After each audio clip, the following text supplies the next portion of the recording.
Base ng smoke detector, dito natin ikabit ang ating wire na galing sa panel, yung positive, negative.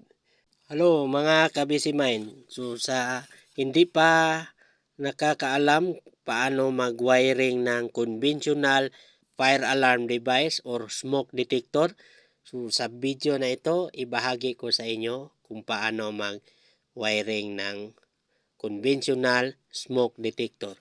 So ang device na ito ay conventional. So malalaman natin na ito ay smoke detector. Kung makikita natin yan sa appearance niyan.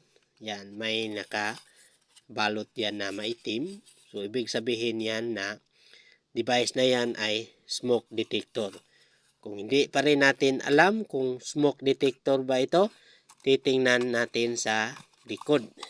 Bubuksan natin. So lahat ng mga fire alarm device may label yan. Dito. So, dito natin makikita ang function yan. Nakalagay dito ay photoelectric type smoke detector. So merong nakalabel dyan na photoelectric lang. Kapag ganyan ang label, ibig sabihin yan ay smoke detector niyan. Kapag nakalabel naman na foreign or heat detector niyan. So yan ang tandaan natin. So sa pag-wiring naman ng smoke detector na conventional,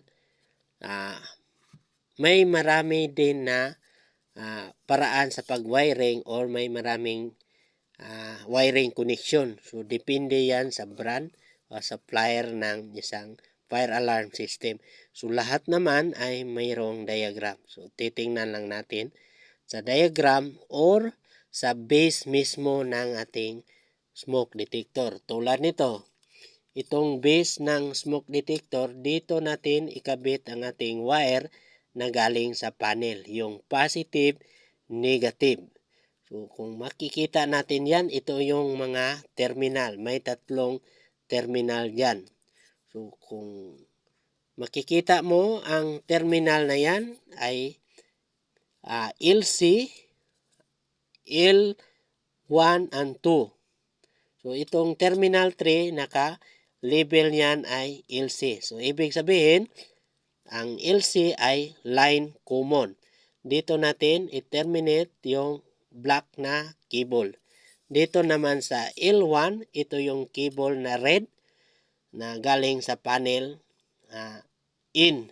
So dito naman sa L2, ito yung cable na papunta sa susunod na device. So ang tawag niyan ay out na cable.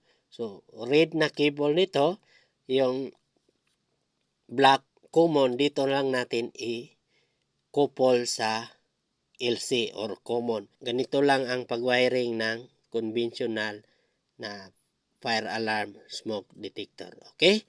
Kung may idea din kayo sa mga conventional fire alarm system, paki-share naman dito sa comment section. Okay? Bye-bye mga ka-busy mind.